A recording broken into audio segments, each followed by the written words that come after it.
Team बीचा team ए वरती खूप मोठा विजय झालेला आहे। नमस्कार मित्रांनो, स्वागत आहे तुमचं आपल्या DC चर्चावरती।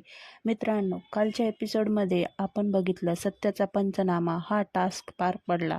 तर या टास्कमध्ये टीम बीने टीम एचा चांगलाच इंगा दाखवला आहे। टीम बीने टीम एला कुठल्याच परिस्थितीत बीबी करन्सी मिळवू दिली नाही।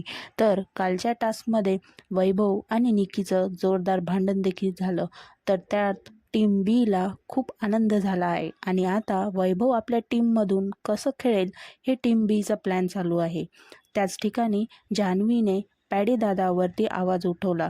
जान्हवीने तर सगळ्याच मर्यादा ओलांडलेल्या आहेत। तिला रितेश सरांनी बोलूनही तिला फरक पडत नाहीये आणि सगळ्यांसमोर बोलली की ती विलन आहे। तिने पॅडी दादाच्या करिअरबद्दल बोलल्यामुळे पॅडी दादा म्हणतात की ती आत्ता या क्षेत्रात आली आहे, माझं तर तिथं करिअर पूर्ण झालं आहे। जान्हवीचं असं बोलणं ऐकून आर्या तिला सांगायला जाते की कोणाच्या करिअरबद्दल बोलायचं नाही। तर जान्हवी आर्याला म्हणते, तू चल फुट इथून। तर मित्रांनो, जान्हवीच्या अशा वागण्यामुळे तिचं बिग बॉसच्या घरात राहणं टिकेल का, हे आम्हाला कमेंट्स बॉक्समध्ये नक्की सांगा।